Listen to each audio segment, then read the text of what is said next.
What is robot? Robots are a systems which are क्या robotics ऐसे गांव में भी पहुंच सकता है? गांव के अंदर पूरे फार्म को मैप करके अलग अलग जगह पे सेंसर्स लगा दिए, जिससे प्लांट की हेल्थ जो है वो अपने डैशबोर्ड पे, मोबाइल डैशबोर्ड पे वो देख लेते हैं। इस रोबोट को एग्जैक्टली बनाने में 550 रुपये का खर्चा है।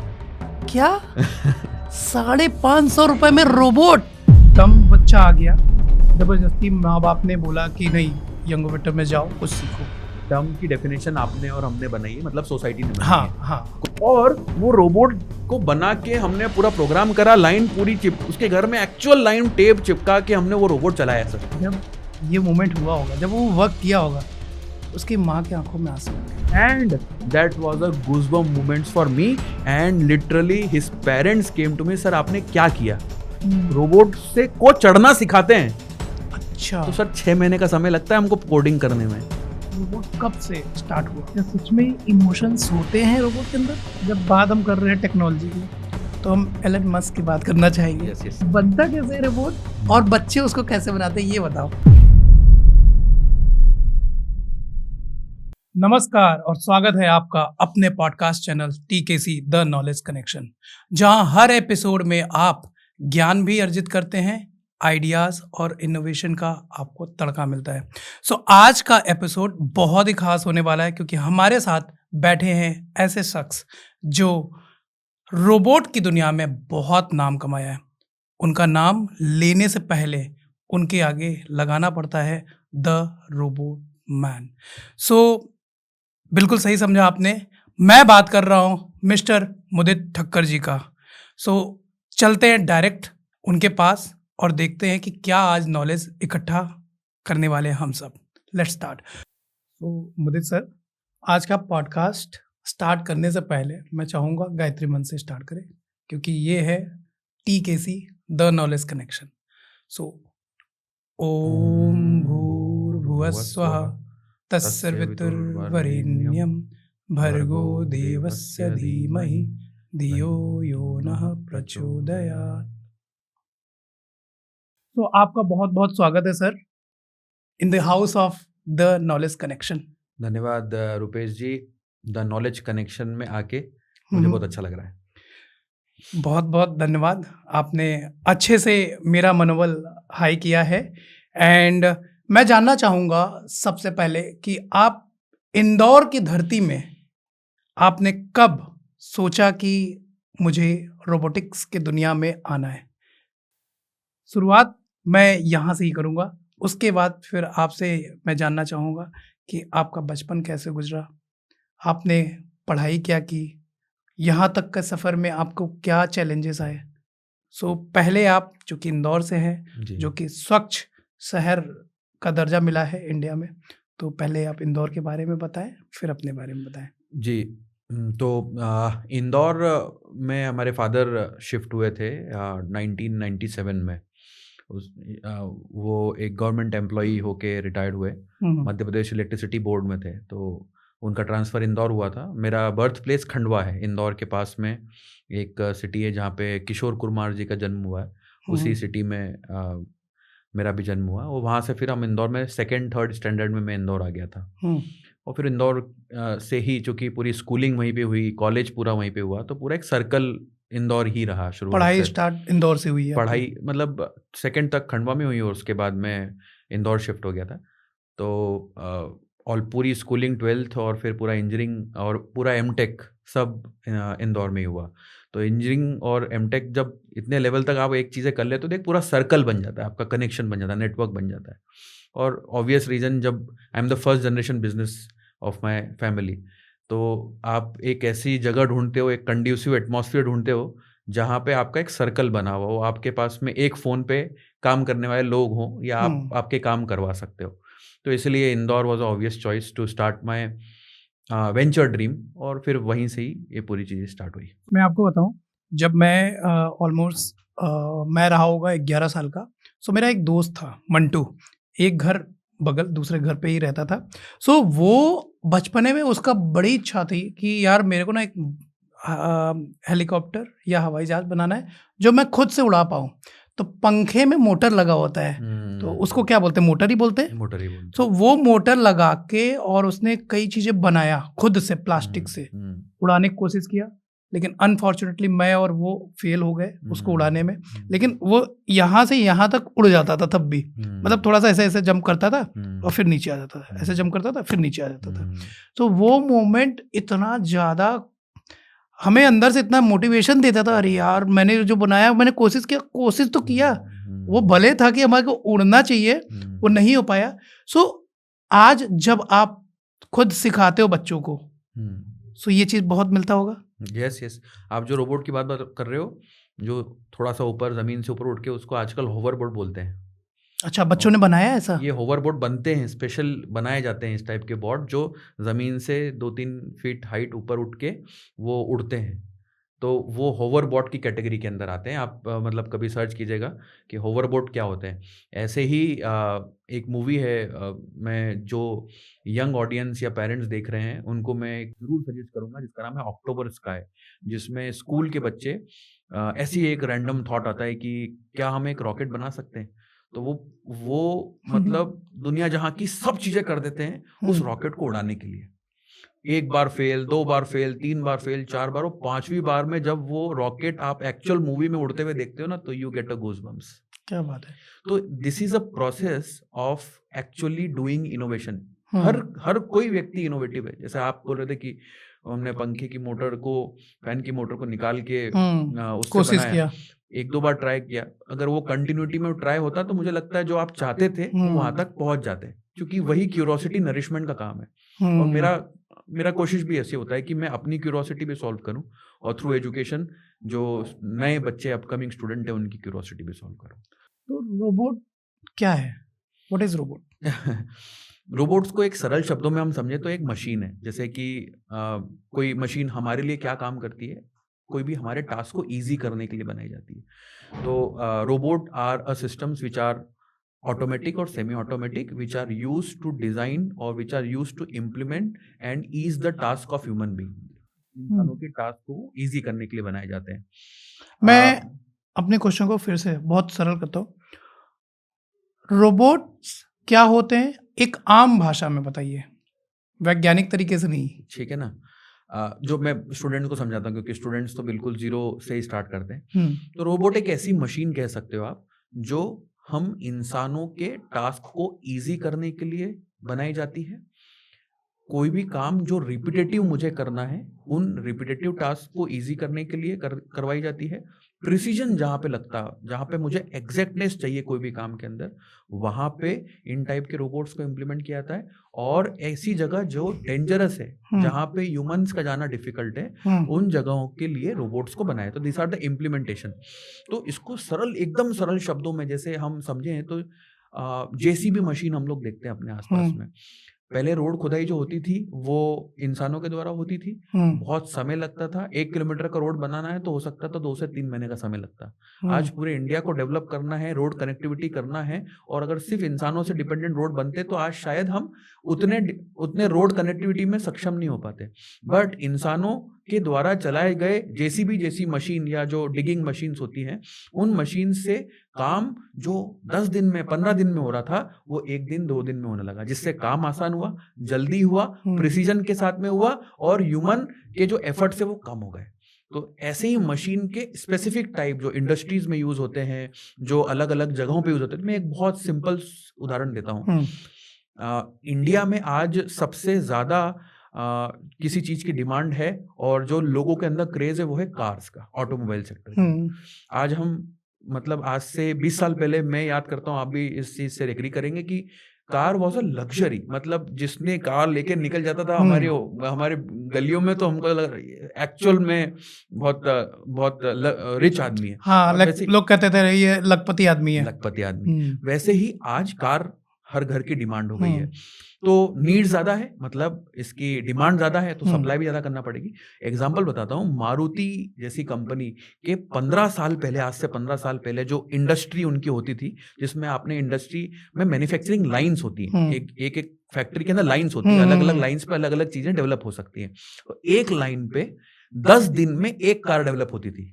अच्छा। मैं रिपीट करता हूँ, आज से 15 साल पहले मारुति जैसी बड़ी कंपनी की मैन्युफैक्चरिंग यूनिट में एक लाइन पे 10 दिन में एक कार डेवलप होती थी, और आज वही फैक्ट्री में एक लाइन में 10 कार एक दिन में डेवलप होती है, बिकॉज ऑफ रोबोट्स।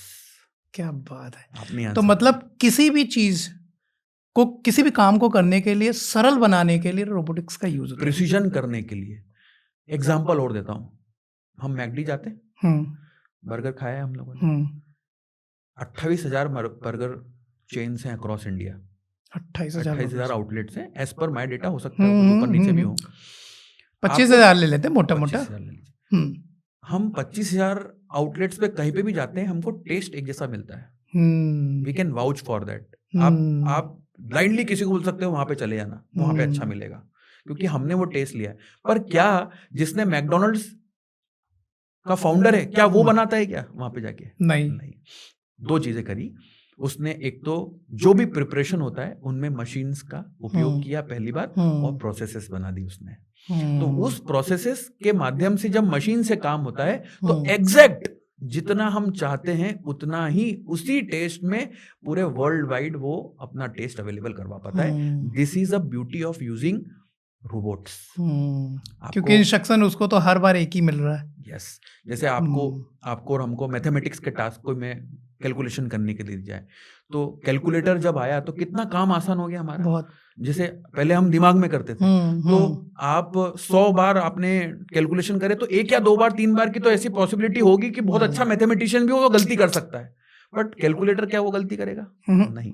तो जब हमने एक ऐसी डिवाइस बना दी जो स्पेसिफिकली प्रोग्राम्ड है कैलकुलेशंस करने के लिए, तो वो 101 टाइम एक जैसा ही आउटपुट देगी, उसमें कोई गलती की पॉसिबिलिटी नहीं है। वैसे ही मशीन्स को जब आप एक स्पेसिफिक टास्क के लिए प्रोग्राम कर देते हो, तो वो रोबोट्स एग्जैक्टली वही टास्क 100 में से 100 बार आपको करके देंगे, जिससे हम ह्यूमंस का काम आसान हो जाता है।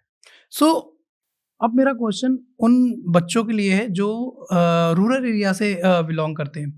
क्या रोबोटिक्स ऐसे गांव में भी पहुंच सकता है कि वहां पे भी लोग रोबोटिक्स की क्लासेस लें, जैसे कि आप एजुकेशन प्रोवाइड करते हैं?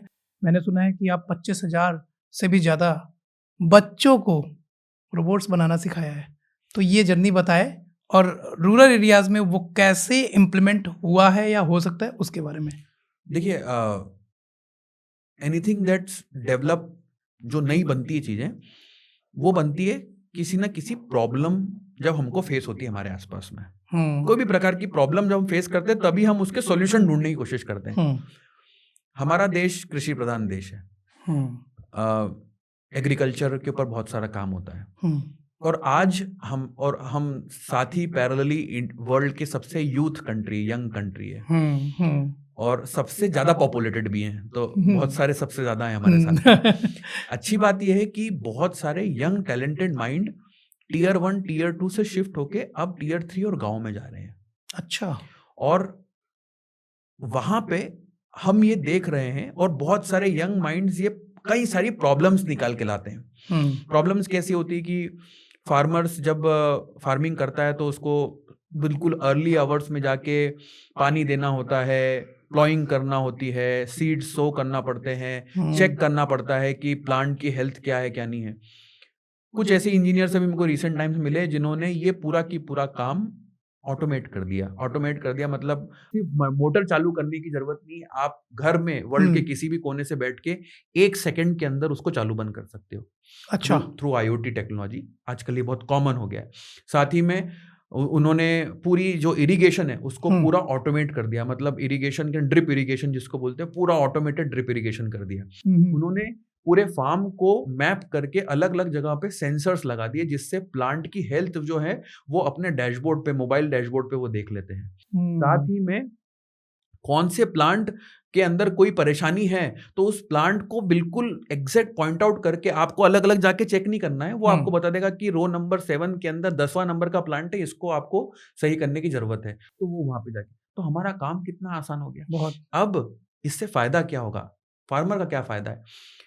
लैंड तो लिमिटेड है हमारे पास में, 1 एकड़ 2 एकड़ या बीघाज में आप करते हो, तो उसमें अगर हम इंटेलिजेंट प्रोसेस इम्प्लीमेंट नहीं करते थे तो वही हम लोग नॉर्मल चीजें ही करते जा रहे थे, एक ही जगह पे वही एक चीजें उगा रहे हैं और उसके अंदर उसका क्या क्वालिटी आ रहा नहीं आ रहा। बट आज आप देखेंगे ऐसी कई सारी सक्सेस स्टोरीज आ रही हैं जिसमें ऑटोमेशन का इम्प्लीमेंटेशन करके एक छोटी सी जगह के अंदर लाखों रुपए फार्मर्स भी बना पा रहे हैं। This is a true example है पंजाब।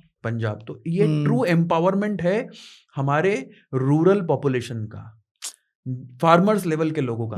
किसी ने इस प्रॉब्लम को कहीं ना कहीं आइडेंटिफाई किया, उस आइडेंटिफाई प्रॉब्लम का सॉल्यूशन निकाला और आज उसका। तो कहने का मतलब यह है कि गांव के अंदर, रूरल पॉपुलेशन के अंदर भी आज ऐसी कई सारी चैलेंजेस खड़े हुए हैं जिनका सॉल्यूशन हम इन रोबोट्स या मशीन्स या ऑटोमेशंस के माध्यम से दे के हम ह्यूमन की लाइफ को आसान बना सकते हैं। मेरे गुरुजी हमेशा एक चीज कहते थे, आवश्यकता ही आविष्कार की जननी है।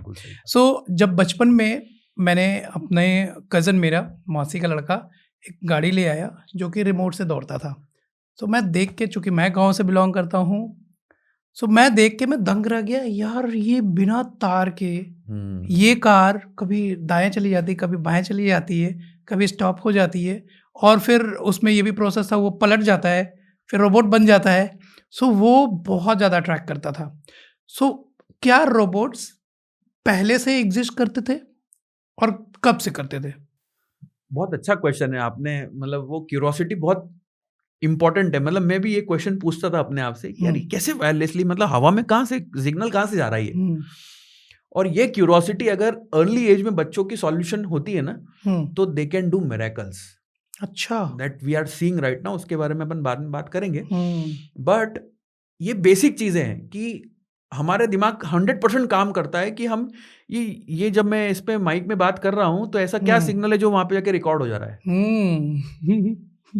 और आजकल तो वायरलेस हो रहा है। तो ये सब चीजें जब हमारी क्यूरोसिटी सॉल्व होती है तो हम फिर उसके ऑन टॉप ऑफ दैट, अरे यार ये वायरलेस यहाँ पे काम कर रहा है तो क्या मैं अपनी जगह पे कर सकता हूँ। इनफैक्ट मैं आपको बताऊं, बचपन में तो ऐसा भी लगता था, जो टीवी का बॉक्स होता था उस समय तो टीवी बड़े बड़े होते थे, अभी तो आज टीएफटी या फिर पैनल टीवी होते, तो वो मोटा मोटा होता था। तो कई बार ऐसा लगता था कभी अगर टीवी फूटेगा तो उसमें से क्या हीरो हीरोइन बाहर आएंगे। सो ये सब सारा ही मशीन लेवल पे काम होता है। सो आज मैं इन पे भी बात करना चाहूँगा। तो पहले मेरा पहला क्वेश्चन ये था कि जब ये कार चलते थे उसके पहले भी रोबोट्स रहे होंगे, तो ये हर किसी के जहन में ये सवाल उठता होगा, रोबोट्स कब से स्टार्ट हुआ? देखिए, रोबोट्स इवॉल्व हुए हैं समय के साथ में, और छोटी छोटी जिसको बोलते हैं मशीन से स्टार्ट होके हमारी cars initially was considered as one robot only. Oh my god, क्योंकि 4 व्हील है, हाँ, और हमारे काम को इजी कर रहा है, चला रहा है उसको। एक प्रकार से आप मशीन बोल दो, कार बोल दो, but it's a part of robot only. तो ये इवॉल्व हुआ है। मतलब कहने का मतलब ये है कि रोबोट एक स्पेसिफिक इंप्लीमेंटेशन एरिया की डिवाइसेस को, मशीन्स को हम रोबोट बोलने लग गए। But this are at minimum, robot के अंदर क्या होता है, एक उसकी बॉडी, उसका ढांचा जिसको बोलते हैं, उसके अंदर उसका ब्रेन या इलेक्ट्रॉनिक्स, और तीसरा उसके अंदर उसकी प्रोग्रामिंग, अगर वो ऑटोमेटिक है तो ये क्या सारी चीजें आज इस पॉडकास्ट में आप बताओगे कैसे होता है काम? बिल्कुल, मतलब ये तो आज 6-7 क्लास के बच्चे कर रहे हैं सर। क्या बात कर रहे हो? 6, 7, 8 क्लास के बच्चे, सिर्फ राइट गाइडेंस हम दे देते हैं तो इतने सारे काम कर रहे हैं कि कई बार मुझे समझ में नहीं आता कि ये कैसे इसको सोच सकते हैं। सोचना तो ठीक है, वो पूरा इम्प्लीमेंटेशन करके स्टार्टअप बना रहे हैं सर। आजकल के बच्चे बड़े मतलब क्यूरियस होते हैं चीज़ों को जानने के लिए, और उनको पता है अगर सही चीज़ें मुहैया करा दी जाए तो एक्चुअल में बहुत कुछ कर सकते हैं। मतलब एडी, उसने यंगेस्ट ऑथर का खिताब उसने खुद दर्ज कराया गिनीज पे, उसे हमने केवल गाइड ही किया।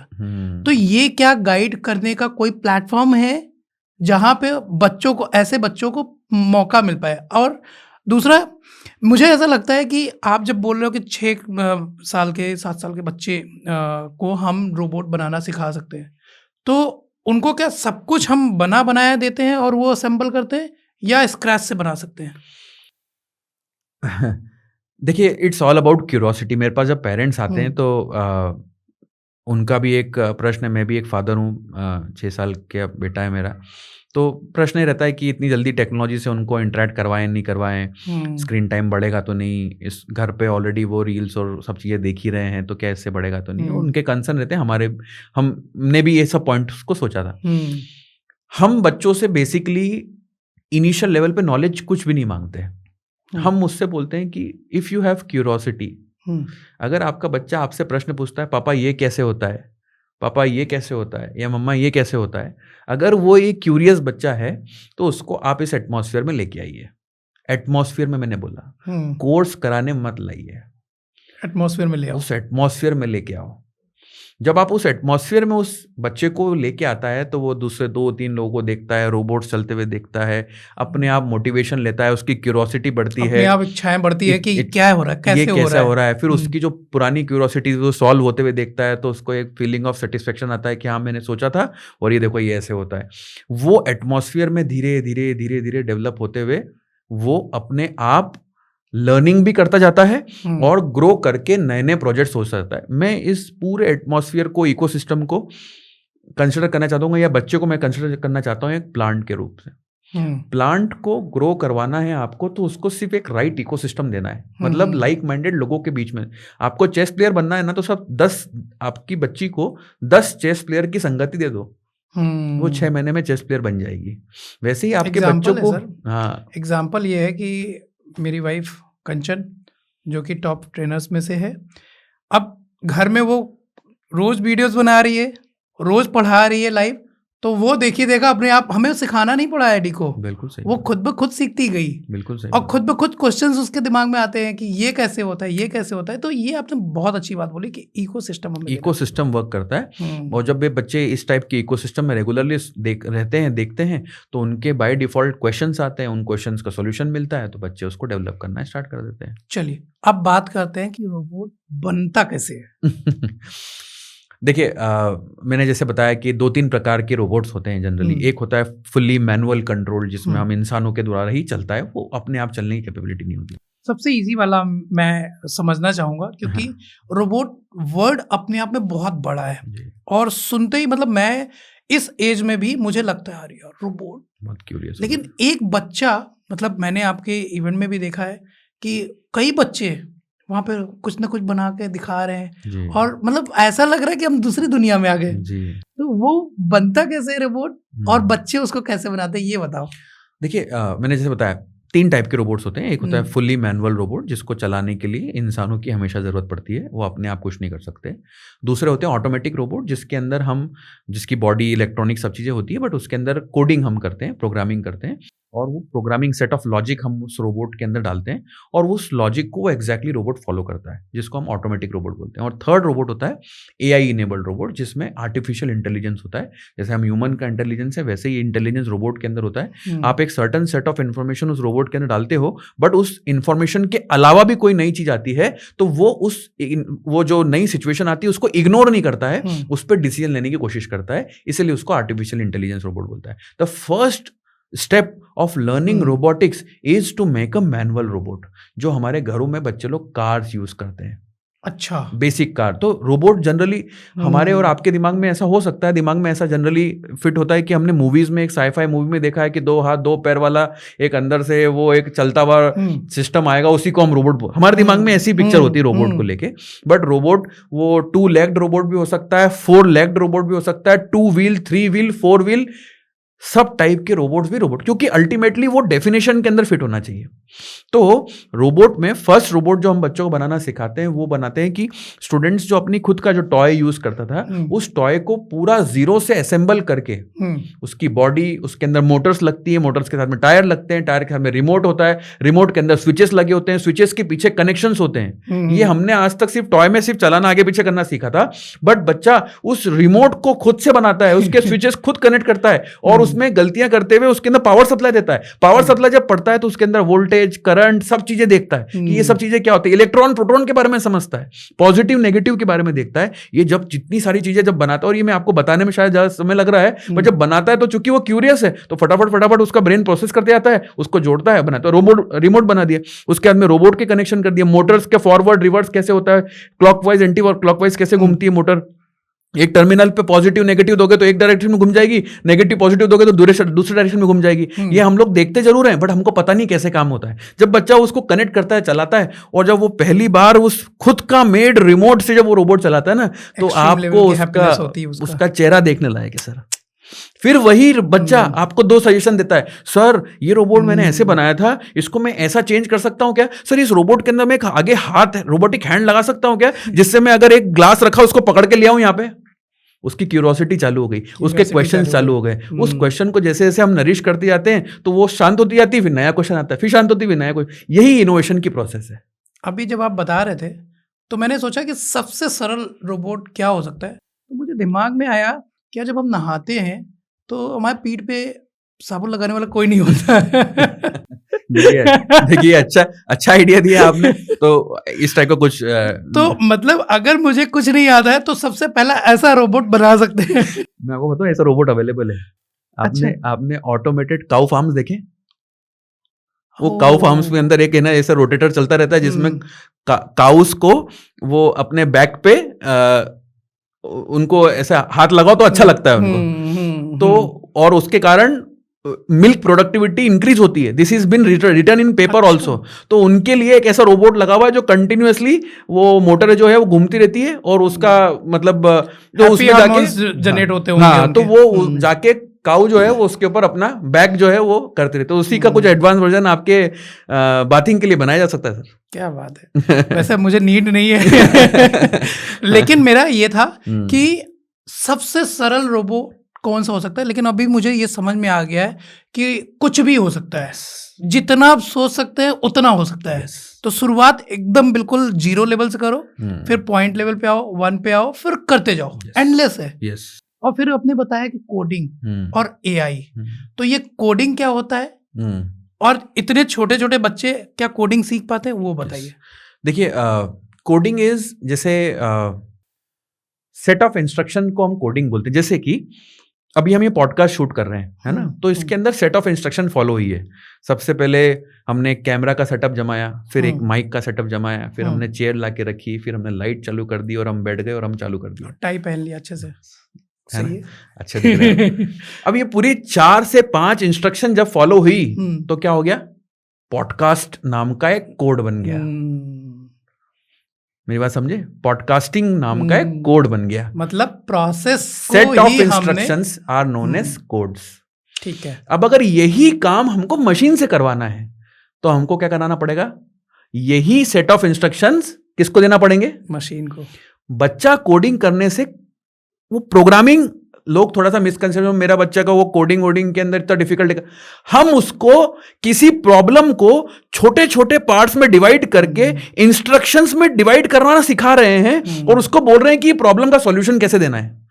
कोडिंग एक बच्चे को प्रॉब्लम सॉल्वर बनाता है सर।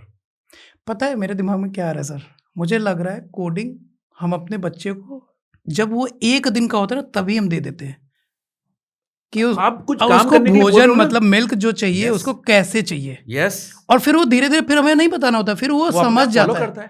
तो हमने कोडिंग कर दी ना। हाँ। और फिर जब रियल टाइम में अगली बार वो सिचुएशन आई तो वो कोड उसके अंदर रन हो गया, वो उसको वैसे के वैसे फॉलो कर रहे हैं। तो हम बच्चों को फीड करते हैं instruction verbal, that is a form of coding. वैसे ही जब वही इंस्ट्रक्शन हम किसी कंप्यूटर के अंदर डाल देते हैं या किसी रोबोट के अंदर डाल देते हैं तो वो कंप्यूटर प्रोग्रामिंग हो गई, रोबोट प्रोग्रामिंग हो गई। बच्चा उससे प्रॉब्लम सॉल्वर बन रहा है। तो अभी मैं एक बहुत अच्छी स्टोरी सुनाता हूँ। हमने एक जब कोडिंग स्टार्ट करते हैं तो उसके बेसिक कुछ कोड्स होते हैं, और जनरली मैं स्टूडेंट्स को एक बात बोलता हूँ कि if you want to learn code, robot is a best place to implement coding और लर्निंग कोडिंग। व्हाई? बिकॉज एक प्रोग्राम मैं सिर्फ कंप्यूटर पे बनाऊंगा तो वो कई बार बोरिंग लगने लगता है, यार मैं इस पे क्या कर रहा हूँ, इस पे तो वो मैंने 5+5 का एक प्रोग्राम बनाया था, 10 आउटपुट आ गया, मजा नहीं आया। बट वही प्रोग्राम जब मैंने कंप्यूटर पे बनाया और एक रोबोट के अंदर डाला और रोबोट चलने लग गया, तब तो क्योंकि वो फिर आउटपुट दिख रहा है, आउटपुट तो मजा आता है। आपको और हमको मजा आता है, तो बच्चों को क्यों नहीं आएगा? वो तो बहुत क्यूरियस है। तो हम बच्चों को एक रोबोट बनाना सिखाते हैं, लाइन फॉलोइंग रोबोट। तो वो क्या करता है कि जैसे हमारा सरफेस अगर ब्लैक कलर का है या वाइट कलर का है, जैसे घर में टाइल्स वाइट कलर की होती है, तो उस पर एक ब्लैक कलर का टेप अगर हम चिपका देते हैं या ब्लैक कलर की लाइन बनाने, तो रोबोट एग्जैक्टली उस लाइन को फॉलो करते करते अपने आप चलेगा। उसके अंदर हमने इंस्ट्रक्शन दे रखा है, 2 सेंसर लगा दिए कि ये सेंसर के ऊपर जब तक व्हाइट मिलता रहे तो फॉरवर्ड सीधे सीधे चलते आओ, इस सेंसर पे अगर ब्लैक मिल जाए तो लेफ्ट टर्न ले लो, इस सेंसर पे ब्लैक मिल जाए तो राइट टर्न ले लो। अब ये 3 इंस्ट्रक्शन का मैंने कोड डाल दिया, वो उसको एग्जैक्टली वैसे की वैसे ही फॉलो कर रहा है, अपने आप चल रहा है। एक बच्ची आई मेरे पास में सीखने के बाद में, अब देखिए उसने पहला ये रोबोट बनाया, इंप्लीमेंटेशन कर दिया, फिर मेरे पास में आई। ये बहुत कॉमन टाइप का रोबोट है, कोई बहुत बड़ा आविष्कार नहीं आज की डेट में, जब हम करते थे तब ये बड़ा चीज कहलाती थी। तो वो सीखने के बाद मेरे पास में, सर मेरी मम्मा जो है वो हमने देखा है कि है ना, खाना बनाते, हमारे घर में जो हाउस होल्ड लेडीज है उनका ऐसा होता है कि वो खाना बनाती भी हैं और उनको सर्व भी साथ साथ में करना पड़ता है। ऐसा होता है हमारे घर में, है ना, गरम गरम रोटी बनाई और लाके सर्व भी कर रहे, फिर उधर कुछ, तो बहुत ज्यादा कियोटिक हो जाता है कई बार। उसने बोला, क्या मैं सर ये रोबोट ऐसा बना सकती हूँ जिसमें किचन से लेके डाइनिंग एरिया के बीच में एक लाइन बना दूं ब्लैक कलर की, और वो डाइनिंग एरिया से घूम के वापिस किचन में चली जाए। ना बिल्कुल, तो मैं लाइन बना के, सर उस पर अगर एक रोबोट लगा देंगे तो वो रोबोट रखेंगे, उस पर हमने स्विच ऑफ किया, उस पर सामान लोड कर दिया, चालू करा, वो अपने आप जाएगा, और जैसे ही हमने स्विच ऑफ करा, यहाँ पर सामान निकाला और घूम के वापस चले जाएगा। तो मम्मा को खाना बनाते बनाते सर्विंग करने की जरूरत नहीं पड़ेगी। हमने इस आइडिया को सुना, अच्छा आइडिया है, और बहुत प्रॉब्लम आइडेंटिफाई किया पहले उसने, हाँ, अब उसके बाद अब वो सॉल्यूशन की तरफ जाना चाहता है, सॉल्यूशन की तरफ जाना चाहिए। तो अब हमने जब इंप्लीमेंटेशन करना चाहा, सर इसके लिए इतना बड़ा थाली रखने के लिए, घर में जो थाली यूज होती है उसको रखने के लिए क्या करें? मैंने एक काम करते हैं, आपके घर में वो प्लास्टिक की रेक्स आती है ना? तो बोले हाँ है। मैंने एक काम करते, वो लेके आओ। वो लेके आया, उसने नॉर्मल वाला टायर से उसको निकाला, हमने जो मोटर्स आती है रोबोट वाली मोटर्स, वो उसके अंदर, जिसको इंडियन हम टर्म बोलते हैं जो जुगाड़, वो हमने करके उसको लगा दिया उसके ऊपर, और वो रोबोट को बना के हमने पूरा प्रोग्राम करा, लाइन पूरी उसके घर में एक्चुअल लाइन टेप चिपका के हमने वो रोबोट चलाया सर। वो रोबोट एग्जैक्टली उस 9 साल की बच्ची ने बना के अपनी मम्मा को उनके बर्थडे पे गिफ्ट किया। मैं ये सोच रहा हूँ, जब ये मोमेंट हुआ होगा, जब वो वर्क किया होगा, उसकी माँ की आंखों में आंसू होंगे 101% सर, वो खुशी के आंसू होंगे। प्राउडली वो ये देखा उन्होंने कि मेरी बेटी ने मेरी प्रॉब्लम्स को समझ के एक इम्प्लीमेंटेशन दिया। और सर आपको जान की खुशी होगी कि इस रोबोट को एग्जैक्टली बनाने में 550 रुपए का खर्चा आया। क्या? 550 रुपए में रोबोट? 550 रुपीज, क्योंकि हमने सब जुगाड़ यूज करी, हमने घर का प्लास्टिक यूज करा, छोटे छोटे इलेक्ट्रॉनिक्स लगाए, प्रोग्रामिंग उसने खुद की करते, तो इंटेलेक्चुअल प्रॉपर्टी खुद की थी, वो बनाया। एक अच्छी स्टोरी क्या हुई, जब वो रोबोट बना के चला घर में, और उस पे एक्चुअल रोबोट स्विच सब लगा के जब चल रहा था, घर में पार्टी हुई कुछ दिनों बाद, लेडीज पार्टी जिसको बोलते हैं, किट्टी पार्टी जैसी। तो 30-35 लेडीज आई और उन्होंने वो सबने अप्रिशिएट करा उस रोबोट को। अच्छी बात हुई, जब वो पार्टी खत्म हुई तो 9 रोबोट्स का बनाने का ऑर्डर मिल गया उसको, ये बहुत अच्छा हो गया, हमारे घर के लिए भी ये रोबोट बना। बच्चे ने पहले प्रॉब्लम सॉल्व किया, फिर उसके बाद अर्निंग भी कर ली। तो अर्निंग के लिए अब उसका, ये मैं सिचुएशन बता रहा हूँ, उसके बाद में जब 9 रोबोट बनाने का ऑर्डर आया तो मेरे पास फोन आया, सर वो रोबोट जो है अपन ने बनाया था, उसको ऑर्डर बनाने तो हम बना पाएंगे? मतलब हाँ बना पाएंगे। तो सर वो पूछ रहे कितना पैसा देना है? तो हमने फिर डिसाइड करा कि we will sell it at 3000 rupees. अच्छा, जब आपने 3 बोला तो मुझे लगा 3 लाख। No 3000 rupees. तो उसने वो 9 रोबोट्स बना के सक्सेसफुली उन घरों में भी इम्प्लीमेंटेशन करे, and she got covered in national newspaper as well. तो मेरा बोलने का मतलब, इस पूरी स्टोरी का सारांश ये है कि एक बच्चा 9 साल, 10 साल, 11 साल का बच्चा पहले चीज़ों को step by step problem solve करना सीख रहा है, नई चीज़ें इम्प्लीमेंटेशन कर रहा है, खुद पे विश्वास कर रहा है कि मैं बना सकता हूं। देखिए बच्चों के अंदर यह भाव होना बहुत जरूरी है कि मैं कर सकता हूं, क्योंकि हमारे इंडियन एजुकेशन सिस्टम में हम है ना कोसते बच्चे, तुम ये नहीं कर सकते, तुम वो नहीं कर सकते, तुम्हारे से ये नहीं हो रहा, तुमसे वो नहीं हो रहा। बट जब बच्चा ये सेल्फ कॉन्फिडेंट, एडी को मैं देखता हूं sir, she is so confident, she knows that she what she can do, because you are doing great parenting for him.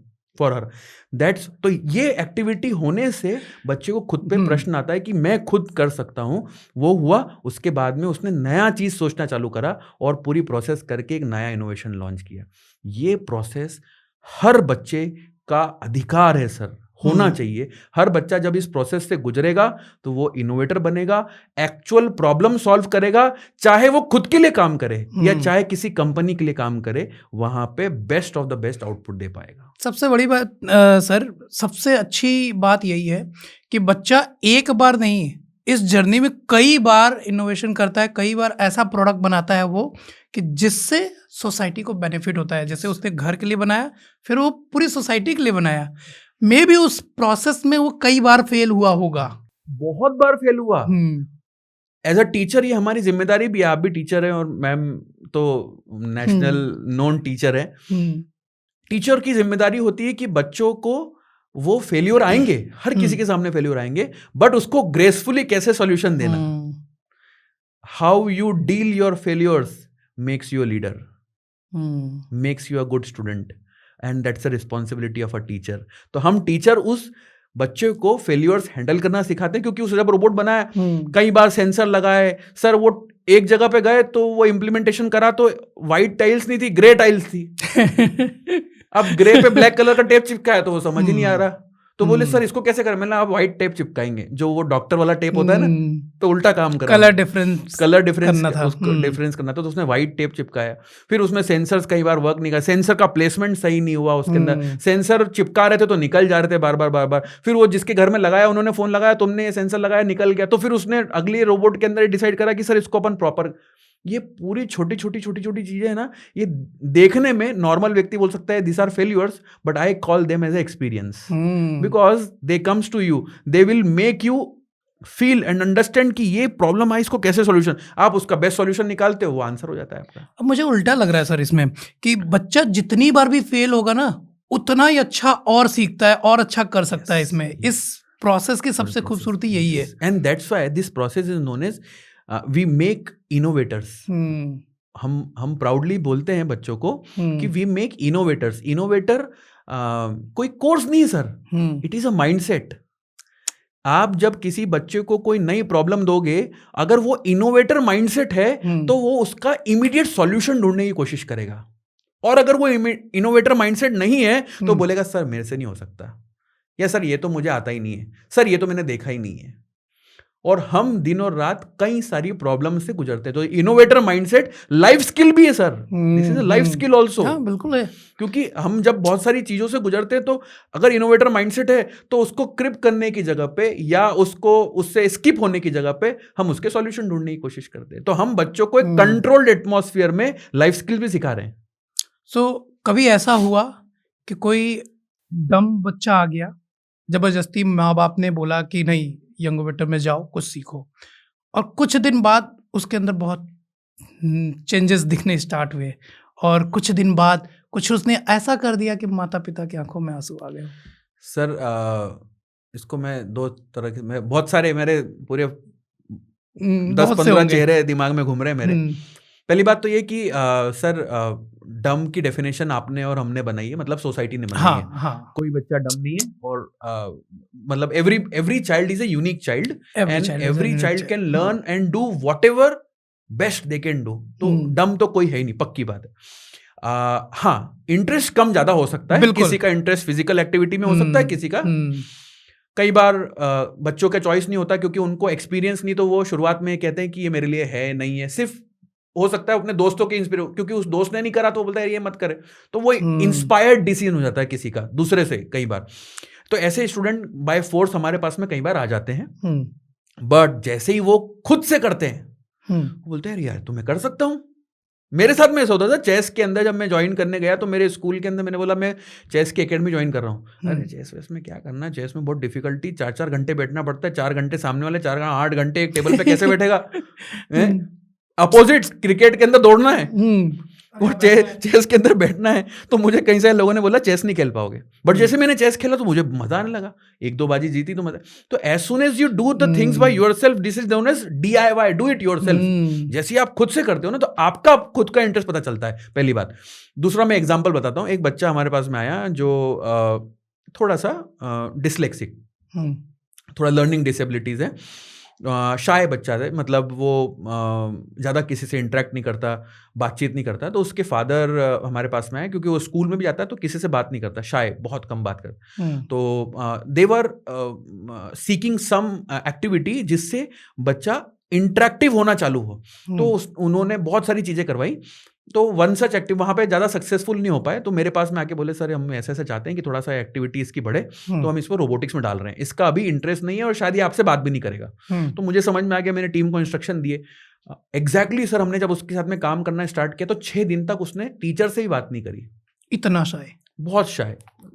बच्चे थोड़े से जब ऐसे किसी परेशानी से गुजरते तो कई बार होता है, बट थ्रू गाइडेड लर्निंग उनके अंदर बहुत रैपिड सुधार भी आता है। ये मैंने पढ़ा था, जैसे तारे जमीन पे, जैसे तारे जमीन पर। तो मैंने पढ़ा भी, जब वो आया तो फिर मैंने स्टडी करा कि इन टाइप के बच्चों से कैसे डील किया जाए, क्योंकि मेरे ट्रेनर्स भी उसके लिए तैयार नहीं थे। फिर मैंने उनको अगले दिन मेरे ट्रेनर्स को दिया कि ये बच्चा कैसे इससे इंटरेक्शन करना है। आप 1 बार 2 बार 3 बार करो, बोलोगे तो हमसे बात ही नहीं कर रहा, तो वो यहाँ से भी चले जाएगा, मोनोटोनस लगने लगा टीचर चले जाएगा। पर हमने उसको कंटिन्यूअसली टच पॉइंट रहा। मैंने एक टीचर को अपॉइंट करा कि जस्ट गिव हिम लव। अच्छा, उससे बात करो, उससे सिर्फ बातें करते रहो, वो उससे एक्सपेक्ट मत करो कि वो रिजल्ट करेगा। और इस प्रोसेस में धीरे धीरे छोटी छोटी चीजें इंट्रोड्यूस करो। वी नेवर नो उसको कौन सी चीज पसंद आ जाएगी। उसको हमने रोबोटिक्स में इंट्रोड्यूस करा। उसको 1-2 प्रोजेक्ट जब हमने बताया, उसने खुद से करके देखे और चल गए। सर, उसका इतना शानदार इंटरेस्ट डेवलप हुआ। लॉन्ग स्टोरी, क्योंकि स्टोरी बड़ी है, लॉन्ग स्टोरी शॉर्ट, 6 महीने के अंदर सर वो बच्चे ने मिनिमम 6 से ज्यादा प्रोजेक्ट्स, हैंड्स ऑन प्रोजेक्ट्स खुद से बनाए। और मैं आपको एक वीडियो दिखाऊंगा, आपको मैं दे भी दूंगा वो वीडियो। उस एक ऐसा 6 महीने बाद एक ऐसा समय आया जिसने जो प्रोजेक्ट उसने बनाया था उसका कैमरा फेस करके वीडियो बनाया एक्सप्लेन करते हुए। And that was a goosebump moments for me, and literally his parents came to me, sir आपने क्या किया? मैंने बोला सर ये सिर्फ और सिर्फ प्यार था और हमारा कंसिस्टेंट एफर्ट था। उनके आंखों में आंसू थे कि वो बच्चा जो हमसे भी बात नहीं, बोले घर में भी हमसे भी बात नहीं करता, उस बच्चे ने वीडियो कैमरा फेस करके एक वीडियो बनाया। मैं देख पा रहा हूँ आपकी आंखों में इस समय खुशी के आंसू हैं। ये पता है मुझे भी याद दिला रहा है, तारे जमीन पे यही तो हुआ था उसके साथ। कि वो बच्चा एकदम बिल्कुल अलग ही दुनिया में होता था। लोग सोचते थे कि यार इसका दिमाग ही उल्टा चलता है, जबकि सबसे ज्यादा जीनियस तो वही था। बशर्ते उसको एक प्लेटफॉर्म चाहिए था।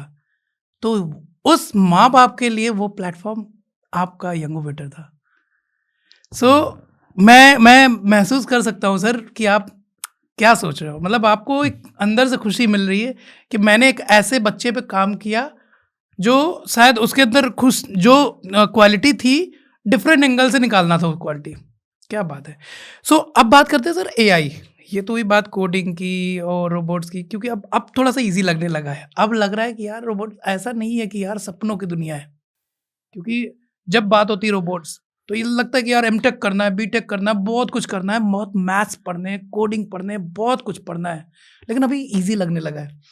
मुझे भी लग रहा है कि यार कभी अगर आपको जैसे गाय को सहलाने वाला चाहिए तो चूँकि मेरी माता जी नहीं है तो कभी कभी लगता है कि मेरा बाल कोई सहला दे।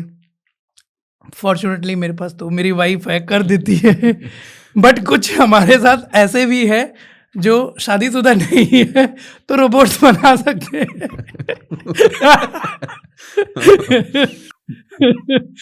कैमरामैन हंस रहे हैं हमारे। पूरी टीम ही हंस रही है। सो अब बात करते हैं एआई की। What is AI? सर एक है, मैं सरल शब्दों में बताने को जो मैं बिल्कुल स्कूल के बच्चों को बताता हूँ। एक है हमारा ह्यूमन इंटेलिजेंस, जिसको हम लोग बोलते हैं हम देखते हुए सीखते हैं। इंसान के पास में बहुत सारा पुराना डेटा है, लर्नड है, और फिर उसके साथ में जब रियल टाइम चीजें होती हैं तो वो उसको देखता है। मैं एग्जांपल बताता हूँ। जैसे बाहर हम जब देखते हैं और एकदम बादल काले काले होते हैं, एकदम कभी काले होते कभी गोरे होते हैं। एकदम काले डार्क बादल हैं, तो आपके हमारे मुंह से एकदम डायरेक्टली क्या निकलता है? घने बादल। घने बादल। और क्या होने वाला है? बारिश होने वाली है, ऐसा बोलते हैं ना। हाँ। जबकि वो होगी नहीं होगी मुझे नहीं मालूम नहीं पता है, बट हमने लर्न कर रखा है। तो हमारे दिमाग ने वो पुराना डेटा प्रोसेस किया और बोला पुराने समय में जब काले बादल देखे थे तो बारिश हुई थी तो आज भी होगी। ये प्रेडिक्शन किया हम लोगों ने। जैसे हम बचपन में बच्चों को सीढ़ी चढ़ाना सिखाते, तो सीढ़ी वो देख देख के सब पकड़ पकड़ के चढ़ता है, रेलिंग पकड़ के चढ़ता है, रेलिंग पकड़ के नहीं तो गिर जाएंगे, नहीं तो गिर जाए। आज आपको और हमको क्या नीचे देख के सीढ़ी चढ़ना पड़ती है क्या? नहीं, हम फोन पे बातें करते करते ऊपर नीचे देखते हुए चढ़ते। नहीं, मैं बताऊँ आपको, मैं अपने बिल्डिंग से सुबह सुबह जब ऑफिस जाता हूँ और ऑफिस जब आता हूँ तो मैं सीढ़ी इतनी तेजी चलता हूँ जितनी तेजी में लिफ्ट जाता है ना, 6th फ्लोर पे है, मैं एडी को बोलता हूँ एडी तुम लिफ्ट से आओ, मैं सीढ़ी चल रहा हूँ। तो मैं जब जाता हूँ तो मैं पहुंच जाता हूँ जल्दी, क्यों? क्योंकि आदत पड़ गई है। तो मैं आपको, हमारा दिमाग कैसे काम कर सर, लिफ्ट सीढ़ियों पे चढ़ना is one of the most complex task. मैं क्यों कह पा रहा हूं? क्योंकि जब एक रोबोट को हम रोबोट से को चढ़ना सिखाते हैं, अच्छा, तो सर 6 महीने का समय लगता है हमको कोडिंग करने में, रोबोट को सिखाने में, रोबोट को ट्रेन करने में कि सीढ़ियां कैसे चढ़ना, अपना बैलेंस बनाते हुए। वेट बैलेंस करना है सर, हम वेट बैलेंसिंग करते हैं जब हम सीढ़ियां चढ़ते हैं, तो हम एक पैर पे जब जोर आता है फिर ऊपर वाला पैर रखते हैं, फिर दूसरे पैर पे जोर आता है। सर ये पूरा बहुत बड़ा मैकेनिज्म है, ये आप और हम समझ नहीं पाते। बट जब शुरुआत में करा था तो हमने गाइडेड किया था, आज वो अपने आप ऑटोमेटेड होता है। This is human intelligence. और ये एआई से कैसे जुड़ा है? हाँ, तो अब ये ह्यूमन इंटेलिजेंस हो गया। फिर कई सारे साइंटिस्ट और प्रोग्रामर्स उन्होंने बोला कि ये जो इंटेलिजेंस हमारे पास में है, जो रियल टाइम पुराने डेटा को प्रोसेस करके न्यू सिचुएशंस को भी हैंडल कर सकता है, तो क्या हम ये मशीन से भी करवा सकते हैं? जिसमें हमारे पास में डेटा तो बहुत सारा है, उस डेटा को हम फीड करवा दें और सिस्टम के अंदर ऐसा एल्गोरिथम्स कोडिंग डालें जिससे वो नई सिचुएशन के ऊपर भी बोले मैं नहीं जानता इसको, ऐसा नहीं बोले, वो बोले हाँ मैं ट्राई कर सकता हूं। इस टाइप के सिस्टम्स को AI based artificial human intelligence की कॉपी जब हम कंप्यूटर में डालते हैं तो उसको आर्टिफिशियल इंटेलिजेंस बोल देते हैं, सिंपल शब्दों में। तो ये आर्टिफिशियल इंटेलिजेंस हर जगह पे काम कर सकता है। आज ऑटोमेटिक गाड़ियां, कार्स आने लगी हैं जो रियल टाइम कैमरा से डेटा प्रोसेस करके पुराने समय में जितना डेटा है उसको प्रोसेस करती है। नैनो सेकेंड्स के अंदर वो ये पता कर पाती है कि कौन सा ऑब्जेक्ट है, क्या है, उससे क्या डिसीजन लेना है मुझे। आजकल फार्मिंग में यूज हो रहा है, ड्रोन्स में यूज हो रहा है, हॉस्पिटल इंडस्ट्री में हो रहा है, बहुत सारी जगह पे एआई का इस्तेमाल करके हम बहुत सारा आज हम देखते हैं चैट जीपीटी जैसे सॉफ्टवेयर जिसको हम लोग बोलते हैं जनरेटिव एआई, उसके ऊपर जो काम होता है जिसमें हमने पुराना बहुत सारा डेटा दिया हुआ है और हम उसको एक नई इंस्ट्रक्शन दे रहे हैं कि एक मुझे ऐसा मेल लिख के दो जिसमें मैं अपने बॉस को भेजना चाहता हूं क्योंकि मुझे 3 दिन की कंटिन्यूस लीव चाहिए। वो क्या करता है, पुराना उसका डेटा सब कुछ निकाला और उसके अंदर बॉस को, आपने बॉस का नाम बताया तो नाम को पूरा करके दे देगा। आप म्यूजिक जनरेट कर सकते हो, आप वीडियो जनरेट कर सकते हो। कैसे हो पा रहा है ये? क्योंकि we have a set of data previously available. उस डेटा को प्रोसेस करके रियल टाइम जो क्वेरी आती है उसको बोलता है कि इसमें से कौन सा सही है, उसको निकालेगा और मैच करके आपको दे देगा। क्या बात है! ये एकदम बिल्कुल लेमन टर्म्स में हम समझ नहीं, टेक्निकल चीजें बहुत सारी। बच्चे कोडिंग और एआई दोनों का यूज करके रोबोट्स बना रहे हैं, जिसको बोलते हैं हम नॉर्मल कोडिंग जब करते हैं, जो सेट ऑफ इंस्ट्रक्शन डालते हैं, तो कोडिंग से एआई बेस्ड सॉफ्टवेयर या एआई बेस्ड सिस्टम्स बनते हैं। भाई पहले हमने बेसिक कोडिंग कर दी, पहले इंस्ट्रक्शन दिया और फिर दिया, ट्रेन कर दिया, उसके बाद में हम उसको ट्रेन करते हैं, जिससे एआई बेस्ड सिस्टम्स जो है वो आगे डेवलप होने चाहिए। तो AI is a next step, obvious step और एडवांस स्टेप आफ्टर कोडिंग। इस प्रोसेस में सोशल मीडिया का क्या महत्व है? आज सोशल मीडिया के बिना क्या है सर? कुछ नहीं। हाँ, तो आप तो हर किसी के हाथ में मोबाइल है और हर कोई सोशल मीडिया से जुड़ा हुआ है। लेकिन जैसे एक चाकू होता है, वैसे तो वो सब्जी कट करने के लिए काम में आता है, लेकिन उससे आपको भी पता है कि क्राइम भी हो जाता है और उससे हाथ भी कट जाता है। तो सोशल मीडिया का क्या महत्व है और उसका इस रोबोटिक्स के दुनिया में कैसे यूज करें, वो बताएं। देखिए, सोशल मीडिया जो है, आप उसको जैसे पहले आपने सुना होगा ना, जब राजा महाराजाओं के समय में फिल्म जैसे रहती थी ना, एक वो साउंड जैसा रहता था जिसके अंदर अगर ब्रॉडकास्ट करना है कोई भी मैसेज को, अच्छा, तो हम भोपू बोलते थे उसको तो वो उसको यूज करके अच्छा, आप आपके मैसेज को वाइडर ऑडियंस तक मतलब वो जो ऐसे लेके बोलते हैं आपको चारों तरफ से घेर लिया गया है। तो आप आज के सोशल मीडिया को वो भोपू का एडवांस वर्जन मान सकते हो, जिसमें आपके पास में लोकेशनल डिपेंडेंसी नहीं है, आप वर्ल्ड में आपके मैसेज को जो आप कन्वे करना चाहते हो वो लोगों को भेज सकते हो। अब आप उस चिलम को या आप उस भोपू को यूज करके क्या बोल रहे हो वो आप पे डिपेंड करता है। गलत बोलने वाले बहुत सारे लोग खड़े हुए हैं, बट आपने अगर कोई अच्छा काम किया है और अगर आप आपके उस काम को दुनिया के सामने प्रस्तुत करना चाहते हैं कि दुनिया भी उसको सीखे, समझे, इम्प्लीमेंटेशन करे, तो आप सोशल मीडिया के एक ताकतवर टूल को यूज करके आपके मैसेजेस को दुनिया तक पहुंचा सकते हो। और सबसे बेस्ट एग्जांपल मेरे सामने बैठे हैं कि जिन्होंने इंग्लिश को पकड़ के आज वर्ल्ड को के सामने इंग्लिश को सरल तरीके से प्रस्तुत करके एक गांव का बच्चा, बिल्कुल मतलब मेरे दादाजी की जगह राजपुर जैसी जगह, एक छोटा सा जगह का बच्चा अगर ये सोचे कि मैं इंग्लिश सीख सकता हूँ, क्योंकि English is a luxury in India till now also sir. आप टीयर 1 टीयर 2 के अंदर महसूस कर सकते हो। एक गांव का बच्चा ये सोचे कि मैं इंग्लिश पढ़ के कल को यूएस जा सकता हूँ या वर्ल्ड घूम सकता हूँ, वो एम्पावरमेंट आप कर रहे हो। किसके माध्यम से हो पा रहा है? वो बड़ा वाला जो भूपू आपने यूज करा है सोशल मीडिया, उसके इंग्लिश कनेक्शन। अच्छा, मैं कुछ पर्सनल क्वेश्चंस आपसे करना चाह रहा हूँ। चीन या चाइना कभी गए हो? यस, मेरा रिसेंटली में अभी चाइना विजिट हुआ और मेरा फर्स्ट इंटरनेशनल ट्रिप था और वन ऑफ द मतलब जिसको बोलते हैं difficult countries to be in, वहाँ पे गया और it was a good experience. क्या सीखा? बहुत सारी चीज़ें सीखी, मतलब 3-4 कुछ अगर बुलेट पॉइंट्स बताऊं तो जनरली जो चीनी हैं या चाइनीज़ लोग हैं वो एथिस्ट हैं। एथिस्ट मीन्स जनरली वो किसी गॉड को नहीं मानते और कुछ ऑडियंस वहाँ पे बुद्धिस्ट हैं ज़्यादातर। ओके। तो गॉड को नहीं मानते, तो मेरे दिमाग में आउट ऑफ क्यूरोसिटी दिमाग में आया कि फिर ये क्या करते हैं। जब आपके पास में किसी चीज़ को डिवोशनल प्लेस नहीं है, तो फिर आप जब दुख में होते हो या सुख में होते हो तो किसके पास जाते हो? क्योंकि हम तो कोई भी दुख और सुख में हमारे राम जी के पास चले जाते हैं, है ना? तो वो कहाँ जाते हैं? तो ये क्यूरोसिटी जब मैं सॉल्व करने गया तो मुझे ये पता चला कि चूंकि उनके कोई धर्म नहीं है और चूंकि एथिस्ट हैं, तो उनकी स्कूली शिक्षा के अंदर उनको जो पूरा सिस्टम पढ़ाया जाता है उसमें उनका देश ही उनका भगवान है। सो मैंने एक्चुअली ये क्वेश्चन इसलिए पूछा कि जब भी बात होती है मशीन लैंग्वेज की या मशीन की, या जब भी कोई इंफॉर्मेशन टेक्नोलॉजी से रिलेटेड कुछ भी बात होता है, अरे मोबाइल ही ले लो, तो सस्ते मोबाइल कौन से आएंगे? चाइना से आते हैं। माइक सस्ता कहाँ से आएगा? बोया का माइक या कुछ 200 रुपये वाला, 150 रुपये वाला, चाइना से आ जाते हैं। हर चीज़ जो सबसे कम लागत में मुहैया हो जाती है और सही वर्किंग वाले, वो चाइना से आ जाते हैं। तो मैंने इसलिए पूछा कि आज के टाइम पे टेक्नोलॉजी को लेके चाइना से आप क्या सीखते हो? यस, तो मैं जो बात बता रहा था वही यही है कि स्कूल के समय से, एजुकेशन सिस्टम से उनके अंदर ये इंस्टिल है कि मेरा देश ही मेरा भगवान है। तो जब ये आइडिया सुनने में शायद छोटा लग रहा है, बट जब ये आइडिया आपके दिमाग में है तो उसका फायदा क्या होता है बताता हूं।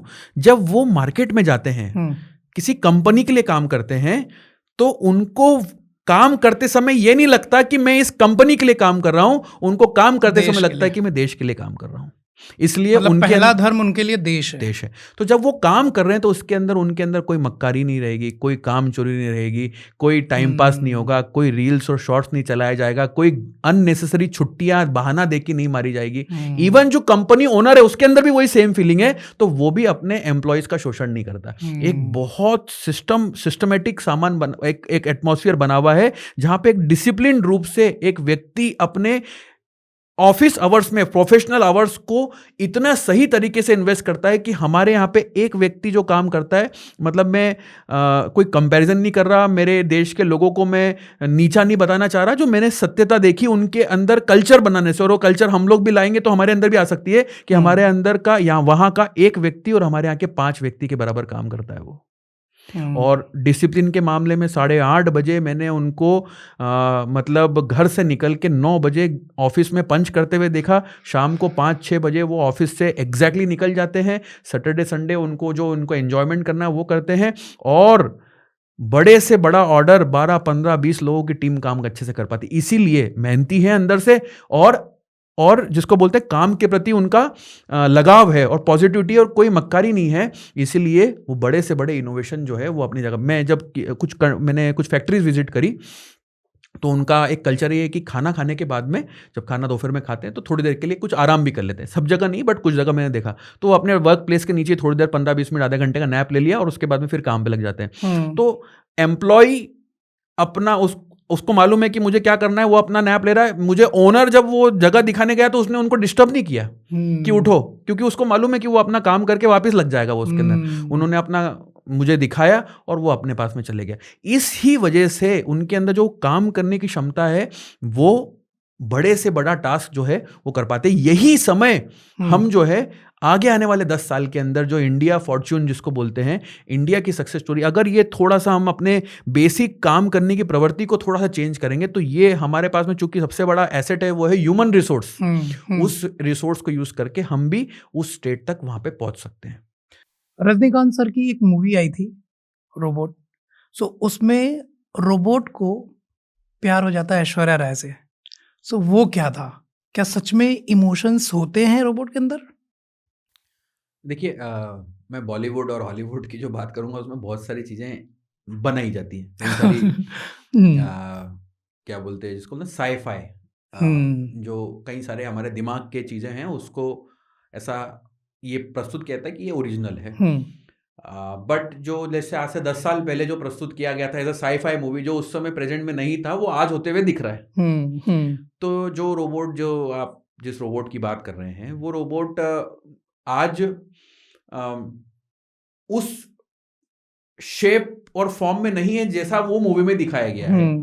बट हाँ, फ्यूचर के अंदर इस टाइप का कोई पॉसिबिलिटी हो सकती है थ्रू, जैसे मैंने आपको एआई बेस्ड, तो एआई बेस्ड ह्यूमन इमोशंस, जो बातचीत करते हैं उसके माध्यम से ऐसे रोबोट बनाए जा सकते हैं जो कि हम इंसानों के साथ में एक असिस्टेंट टेक्नोलॉजी के रूप में हमारे साथ में रहने के लिए काम में आ सकते हैं। हो सकता है जो एल्डरली पीपल है, जैसे चाइना जब मैं गया तो चाइना में एक चीज़ हमको पता चली कि वहाँ पे बहुत सारा पॉपुलेशन एवरेज एज को पार कर चुका है। तो वहाँ पे एवरेज एज अब बूढ़ी हो चुकी है। तो बूढ़ी होने के लिए वहाँ पे एक अलग टाइप के चैलेंजेस आ रहे हैं। तो वहाँ पे मैंने नॉर्मल मसाज सेंटर्स जो होते हैं, जो मतलब ओल्ड एज पर्सन्स के लिए, वो बहुत ज्यादा देखे, जो हमारे इंडिया में नहीं है। तो कहीं कहीं है, कुछ है बट बहुत ज्यादा नहीं है। तो ये उनकी प्रॉब्लम थी, उसका सॉल्यूशन उन्होंने दिया। तो ओल्ड एज पर्सन्स वहाँ पे, चूंकि एक डायनामिक सोसाइटी, ज्यादा लोग जिसको ना न्यूक्लियर फैमिली है, तो लोग साथ में भी नहीं रहते, तो इसलिए अब लोग जब साथ में नहीं है और आप ओल्ड एज हो तो वहाँ पे आपको असिस्टिंग करने के लिए, बात करने के लिए, टाइम पास करने के लिए कोई ना कोई तो चाहिए। तो वो जो है वो रोबोट्स के माध्यम से थोड़े थोड़े स्तर पे हो रहा है। जैसे इंडिया के अंदर टाटा साहब ने एक रतन टाटा साहब ने एक स्टार्टअप्स को सपोर्ट किया, गेट गुड फेलोज, जो कि जो ओल्डर एज पीपल है, जो शांतनु नायडू लड़का है उनके साथ, तो उसने ह्यूमन भेज के वो उनके साथ में असिस्टिव, तो ये हमारे लिए नया है। हो सकता है फ्यूचर ऐसा हो जहाँ पे रोबोट्स जो हैं वो इन ओल्डर एज पीपल के साथ में कन्वर्सेशन करें, उनकी बातों को समझे, सब कुछ करें। तो मूवी के अंदर कई सारी चीजें जो दिखाई जाती है वो कई बार इमेजिनरी होती है और कई बार सच हो जाती है, कई बार सच भी होती है। धीरे धीरे उसके हम लोग मूर्त रूप होते हुए देखेंगे। तो एक चीज ये बताइए, कई बार हमने मूवीज में ऐसा भी देखा है कि हम टच करके, जो शायद जैसे पेरेंट्स नहीं है जिनके, उनको वापस बुला लेते हैं। नहीं, टाइम ट्रेवलर, हाँ, टाइम ट्रेवलिंग, और वो अभी वैसा, मतलब अगर वो ऐसा कोई चल रहा है प्रोजेक्ट तो वो बहुत टॉप सीक्रेट प्रोजेक्ट के रूप में कहीं होता भी हो तो पर मुझे जितना मेरा लर्निंग है उसके हिसाब से that is not possible as of now. और जो साईफाई मूवी के अंदर जो दिखाया जाता है वो एक इमेजिनरी कॉन्सेप्ट के अंदर उसको दिखाया जाता है उसके अंदर। अच्छा, जैसे आज हम टीवी देखते हैं, टीवी का आविष्कार किस सदी में हुआ? 80s के अंदर हुआ, 70s 80s में हुआ। सो आज से हम 400 साल 500 साल पहले किसी ने जाना नहीं था कि हम एक रूम में बैठे और हम लाइव कहीं कुछ हो रहा है और हम उसको देख रहे हैं। कभी नहीं सोचा होगा किसी ने, लेकिन आज वो रियल हो रहा है। तो क्या ये पॉसिबल है कि कोई कहीं और बैठा हो और फ्यूचर में ऐसा हो जाए कि हमारे सामने हम लाइव देख रहे हैं, लाइव बात कर रहे हैं, जैसे आज फ़ोन पे बात करते हैं, ये भी बहुत बड़ी चीज़ थी। तो लाइव हम उसको महसूस कर पा रहे, टच कर पा रहे हैं। यस, तो इस पे बहुत सारा काम हो रहा है। स्किन सेंसर्स स्किन के ऊपर जो हमारे टच फील है, जो टच हम्म करने का फील है, इसके ऊपर बहुत सारा काम बड़े बड़े इंस्टीट्यूट्स अक्रॉस द वर्ल्ड कर रहे हैं। और ऐसी कई सारी टेक्नोलॉजी, जैसे इसमें मल्टीपल टेक्नोलॉजी का कॉम्बिनेशन है।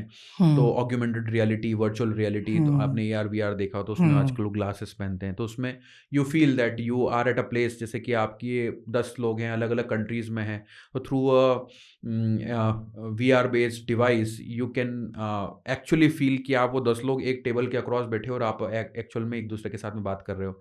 तो इन टाइप की टेक्नोलॉजी के बिट्स एंड पीसेस में बहुत सारे डेवलपमेंट अभी तक हुए हुए हैं। इमेज प्रोसेसिंग पे बहुत सारा काम चल रहा है, जिसमें इमेज रिकॉग्निशन, इमेज प्रोसेसिंग और कई सारा उसके ऊपर AI बेस्ड सिस्टम।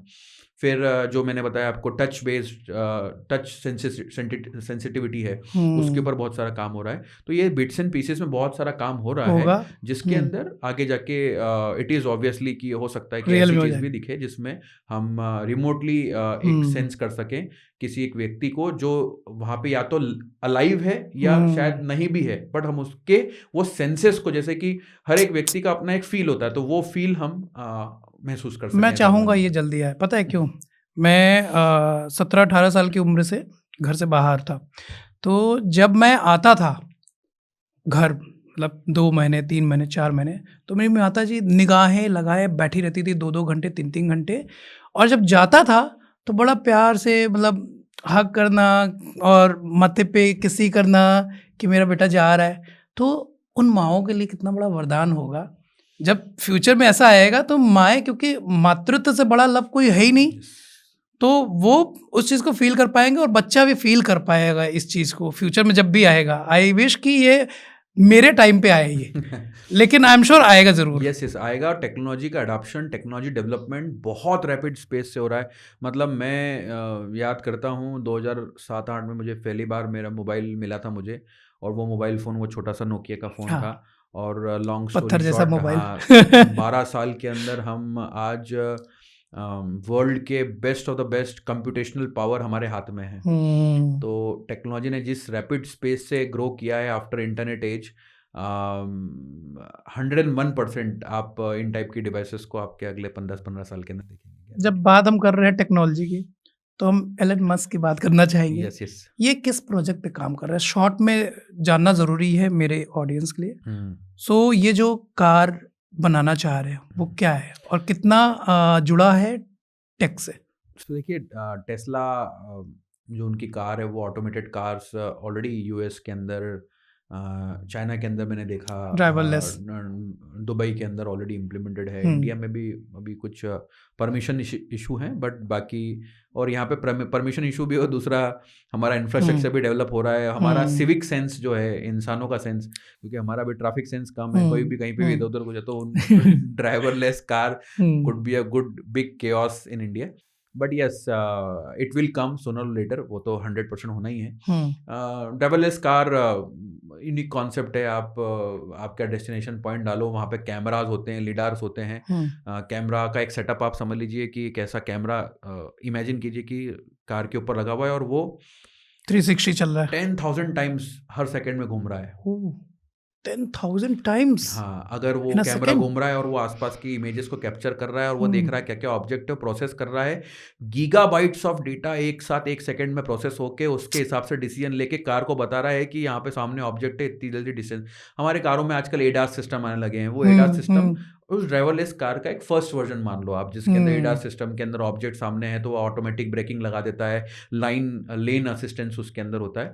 तो ये उसी का एडवांस वर्जन, जिसमें कैमरा, लाइडर्स और ये जितने भी सेंसर्स हैं उनको यूज करके ऑटोमेटिक ड्राइवरलेस कार बनाई जाती है। इस ड्राइवरलेस कार आज से 10 साल पहले, अब मैं जब इंजीनियरिंग के अंदर था, मैंने 10 साल तो ज़्यादा समय, 15 साल पहले जब मैं इंजीनियरिंग में था, तो मैंने उसके ऊपर रिसर्च पेपर लिखा था एज ए इमेजिनेशन कि इस टाइप की कार्स होगी आगे। आपने लिखा? हाँ, उस समय लिखा था कि इस टाइप की कार्स होगी। ऑब्वियसली कुछ पब्लिक डोमेन में भी बहुत सारा डेटा अवेलेबल था, बट उसी को पढ़ के कि ऐसी डिवाइस, और आज वो हम होते हुए, सार्थक होते हुए देख रहे हैं। तो ये तो है ही, बट अभी तो ड्राइवरलेस टैक्सीज आ चुकी हैं, सॉरी ड्रोन टैक्सीज आ चुकी हैं, जो कि एक इंसान को एक जगह से दूसरी जगह कैरी करके ले जाने में कैपेबल है, जिसमें आप सिर्फ डेस्टिनेशन डाल दो और थ्रू एयर आपको वो ट्रांसफ़र करेगी। उसके भी अपने कई सारे चैलेंजेस हैं, चूँकि जैसे जब ऑटोमोबाइल में कार्स बनी तो ट्रैफिक रूल डेवलप हुए, ट्रैफिक सेंस डेवलप हुआ। तो अब जब हम लोग अपनी ये जिसको ड्रोन टैक्सीज़ को अगर हम ड्राइवरलेस ड्रोन टैक्सीज़ को हम हवा में उड़ाएँगे, तो उसके भी प्रॉपर रूल्स एंड रेगुलेशंस आएँगे, कितने ऊपर उड़ा सकते हो, क्या लेन होगा, क्या नहीं होगा। तो जैसे Indian government is also making drone policy where drone के को चलाने के लिए जो जो भी रूल्स एंड रेगुलेशंस होना चाहिए, क्योंकि इसके जैसे आपने बताया ना, everything comes with positives and negatives both, it's a double edge sword. तो आप उसको सही तरीके से यूज करो, बट जो असामाजिक तत्व हैं वो उसको गलत भी यूज कर सकते हैं। बिल्कुल होता तो है। उसके लिए रूल्स बना रहे हैं अभी। But drone taxis are being used in Dubai, जिसमें जैसे लेट से आपको आज यहाँ पे चंडीगढ़ में आप हो या आप कहीं पे भी हो, आपको एयरपोर्ट जाना है, और तो एयरपोर्ट जाने के लिए कई बार ऐसा होता है कि फ्लाइट टाइम आपका 1 घंटा है और एयरपोर्ट पहुंचने का टाइम 1.5 घंटा है। तो ड्रोन टैक्सीज जो हैं वो हमें फटाफट अपने डेस्टिनेशन पॉइंट तक इजीली पहुंचाने में हेल्प कर सकती है। तो ये उस पर बहुत सारा काम हो रहा है। शायद ये बैंगलोर में स्टार्ट हो गया या स्टार्ट होने वाला है air taxi. No no, I am so sorry, वो ड्रोन नहीं है, हाँ, एयर टैक्सी एयर टैक्सीज है। तो वो छोटे वाले जिसको होते हैं प्लेन टाइप के, हेलीकॉप्टर टाइप के होते हैं, वो उसके ऊपर वो ले जाने की बात कर रहे हैं। मैं ड्रोन्स की बात कर रहा हूँ। तो ऑटोमेटिक ड्रोन्स जो सिंगल पैसेंजर को ले जाके छोड़ने की कैपेबिलिटी रखता है। अब मुझे धीरे धीरे हर चीज़ समझ में आने लगा कि ये रोबोट बहुत हवा नहीं है, क्योंकि अगर मैं धीरे से, अगर छोटे छोटे स्टेप में अगर समझूं, तो बड़ा आसान भाषा में अगर मैं बोलूं, जैसे कि मैं सीढ़ी जब उतरता हूं तो जब पहले दिन उतरूंगा तो आराम से देख के उतरूंगा, फिर उसका थोड़ा तेज़ स्पीड होगा, फिर तेज़ स्पीड होगा, फिर तेज़ स्पीड होगा, फिर एक ऐसा समय आएगा मैं बहुत तेज तेज तेज तेज तेज तेज दौड़ के जाऊंगा। तो यही चीज़ है कि जब बच्चा पहले जब रोबोट बनाना सीखता है तो छोटा वाला वर्जन बनाता है, और ये जो टेस्ला है या ड्राइवरलेस जो कार है, ये रोबोट का ही एक बड़ा वाला हिस्सा है कि फास्ट वर्जन पे कैसे काम करेगा। Elon Musk is a innovator. जो हम इनोवेटर्स बना रहे हैं बच्चों को, ही इज अ इनोवेटर। क्या आपको लगता है कि स्पेसएक्स है, टेस्ला है, उनकी ट्विटर उनके पास में ही है, मतलब जो एक्स है, ऐसी और भी कई कंपनीज हैं। साथ में एक रोबोट, अभी ह्यूमनॉइड रोबोट आपने सुना होगा, बहुत कॉमन, डोजो नाम, उन्होंने 2 लेग इंसानों जैसा 5 फीट टॉल रोबोट, जो कि एक्चुअल में ह्यूमन असिस्टेंस के लिए बना दिया है और लॉन्च कर दिया। अभी 1-2 महीने पुरानी न्यूज़ है। अच्छा। और डोजो नाम है उसका, और अभी उसकी ट्रेनिंग चल रही है। तो कल परसों मैंने एक वीडियो देखा जिसके अंदर वो ढलान के ऊपर उसको, जैसे अपन स्लांट रहता है ना, जो उतार जिसको बोलते हैं, तो उतार पे हमारा वजन जो है, उसको वेट को बैलेंस करते हुए हमको उतरना पड़ता है, क्योंकि हमारा तेज वॉक होना चालू हो जाती है। तो उसके इस टाइप के अलग अलग एटमॉस्फेयर में टेस्टिंग कर रहे हैं वो लोग। तो कई बार हमको थोड़ा सा ये ऐसा लगता है कि ये नॉन ह्यूमन थिंग्स कर पा रहे हैं। मतलब एक ही व्यक्ति इतनी सारे जगहों पे अपना टाइम इन्वेस्ट करके सबको सक्सेसफुल कैसे बना पा रहा है, because he is a innovator mind. He is a actual innovator. He knows how to solve problem and delegate the task. क्या आपको लगता है कि डोजो की प्रोग्रामिंग करने के लिए खुद एलन मस्क काम करते होंगे, प्रोग्रामिंग करते होंगे?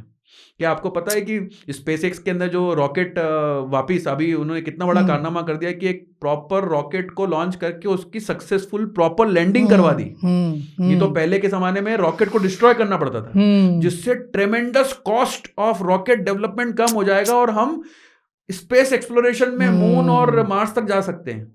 ये कैसे हो पा रहा है? क्या खुद वो करते होंगे? नहीं। He knows what's the problem, what's the step of giving a solution of this problem, and how to delegate the task to a right person, hiring right people in the company, and that's why he is a successful innovator. हमें अपने बच्चों को Elon Musk जैसा innovator बनाना है। क्या बात कही है।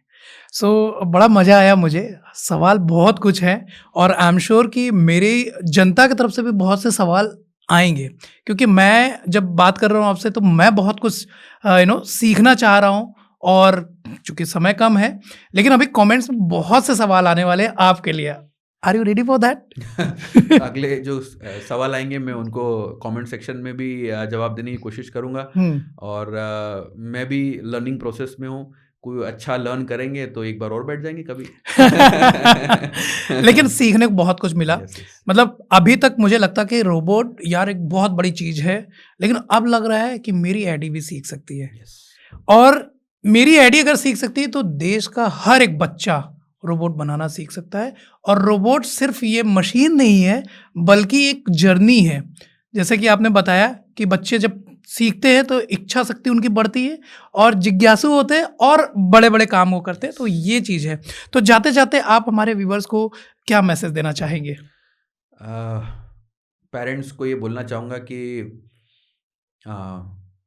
बच्चों के लिए बच्चों को ओपन एटमॉस्फेयर दीजिए और उन्हें जितनी चीज़ों का एक्सपीरियंस दिलवा सकते हैं वो लेना चाहते हैं वो एक्सपीरियंस लेने की उनको कोशिश कीजिए।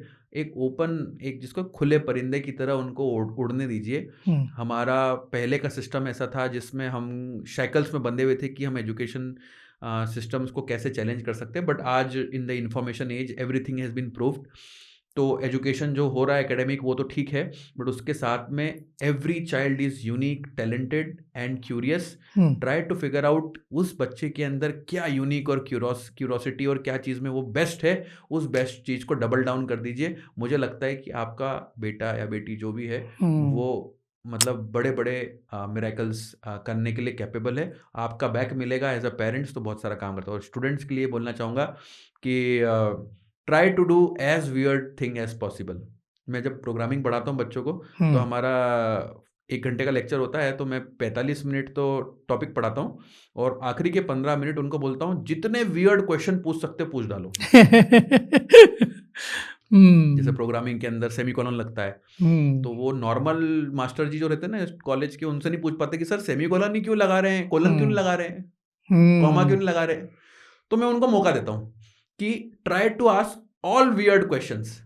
वैसे ही अपनी लाइफ के अंदर भी जो लोग बोले ना कि ये वियर्ड है तो फिर तो मैं और करके दिखाऊंगा। तो मतलब ये है कि यही एक ऐसा एजुकेशन है जहां पे जितनी गलती करोगे उतने सीखोगे। और यही नहीं, मतलब मैं तो बोल रहा हूँ हर जगह पे try to be as weird as possible, try to be as adventurous as possible, and through that you will meet people, you will have multiple experience और वही एक्सपीरियंस आगे जाके आपका जिसको बोलते हैं ना जीवन एक लाइफ बनता है। तो और हमारा एजुकेशन सिस्टम भी शायद वही है, वही एक्सपीरियंस लेने के लिए। मेरे ख्याल से हम अपने देश के बहुत बड़े बड़े वैज्ञानिक रहे हैं, हम उनके अगर लाइफ में जाएं, जीवनी में जाएं, तो हमें यही मिलता है कि उन्होंने बहुत एक्सपेरिमेंट किए, बहुत बार फेल हुए, लेकिन उन्होंने बहुत वियर्ड एक्सपेरिमेंट्स किए और तभी वो सफल हुए। लोगों ने जिस चीज के लिए मना किया, जब उसने उस चीज को चैलेंज करके आगे काम किया तभी जाके लोग हुआ, उनके नए आविष्कार हुए। नॉर्मल व्यक्ति के सामने आप कोई चीज बताने जाओगे मैं कर रहा हूँ लीक से हटके, तो बोले ये नहीं होने वाला। मैडम उदाहरण है उसका। एक हाउसवाइफ का सोचना कि मैं यूट्यूब के लिए कंटेंट बनाऊंगी और दुनिया को दूंगी सरलतम भाषा के अंदर, और टियर 2 से निकली हुई एक महिला। नॉर्मल बहुत सारे लेग पुलर्स आपके जीवन में भी आए होंगे, बट आपने बोला नहीं, हम एक मिशन पे हैं और दुनिया से मतलब बोलने वाले से कोई फर्क नहीं पड़ता। हमने हमेशा अपना काम किया। और एक चीज हमें हमेशा याद रहा कि ये बहुत जरूरी है, वो है कंसिस्टेंसी। बस लगे रहो, कंसिस्टेंसी। एंड जब लोग मतलब फॉलोअर्स, तो ये आजकल की बोलने की भाषा की बात है। हाँ। मेरे से कल परसों के दिन कोई बात कर रहा था, तो वो बोल रहा था कि सर फॉलोअर्स और ये वो। मैंने फॉलोअर्स मैटर नहीं। एक हॉल में थे, मैंने यार आपने आपके आइडिया को एक व्यक्ति को समझा दिया तो आपने कन्विंस कर दिया, अब आप 10 लोगों को कन्विंस करने की कोशिश करो एक छोटे से क्लासरूम के अंदर, फिर 50 लोगों को कन्विंस करो, फिर एक हॉल के अंदर 1000। आप समझो एक हॉल है जिसके अंदर 10,000 लोग बैठे हुए हैं, 10,000 लोग होंगे, आपका ड्रीम कम ट्रू मोमेंट नहीं होगा वो? बिल्कुल होगा। तो अगर वही 10,000 फॉलोअर्स है आपके यूट्यूब के ऊपर, और आप इमेजिन करो कि वो सामने बैठे हुए हैं और आप उनकी लाइफ में वैल्यूडेशन कर रहे हो, तो 10,000 भी बहुत बड़ा नंबर है, 1,000 भी बहुत बड़ा नंबर है, बहुत बड़ा नंबर है। तो ये जो गेम है कि मतलब मैं इतने फॉलोअर्स ले लूं, ये समय के साथ में अपने आप फॉलो करेगा।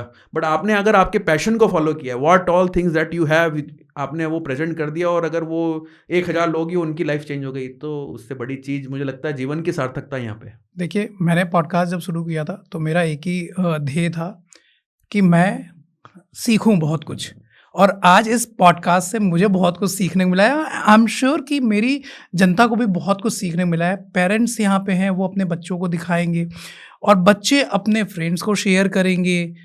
लाइक तो ऑब्वियसली वो करेंगे, सही बात है। बट जब शेयर करेंगे तो नॉलेज शेयरिंग हो रहा है। और कहते हैं कि ज्ञान एक ऐसा धन है, जितना बांटो उतना बढ़ता है, तो ये बांटने से बढ़ रहा है। सो मैं दोबारा इस पॉडकास्ट के 2.0 पे भी बैठना चाहूँगा और let them ask the questions. मैं इनसे अनुरोध करूँगा, रिक्वेस्ट करूँगा कि आपके जितने भी क्वेश्चंस हो सकते, चाहे वियर्ड चाहे जैसे, आप सारा पूछिए। हैशटैग रोबोट या हैशटैग मुदित जी, मुदित ठक्कर आप डालें, या हैशटैग यंगोवेटर, तो आपके सारे क्वेश्चंस के आंसर्स मिल जाएंगे। Thank you very much Rupesh ji, आपने मुझे आपके पॉडकास्ट में बुलाया। आपका पॉडकास्ट का नाम बहुत अच्छा है, द नॉलेज कनेक्शन। सो इसको शॉर्ट में भी हम बोलते हैं TKC। Yes yes yes, TKC। और मैं हमेशा ये सोचता भी हूँ, फर्मली बिलीव करता हूँ कि एक इंटरव्यू, एक पॉडकास्ट, एक इंटरेक्शन तभी अच्छा सक्सेसफुल होता है जब अच्छे क्वेश्चन सामने पुटअप किए जाते हैं। आप बाय डिफ़ॉल्ट क्यूरियस सोल हैं और आपके क्वेश्चंस के माध्यम से मैं जो भी जवाब दे पाया, because of you only. And I wish you all the best, क्योंकि ये जो नॉलेज की जर्नी आप एज अ क्यूरियस सोल लोगों तक पहुंचा रहे हैं, it's a big thing to have. Thank you very much. Means a lot sir, thank you so much.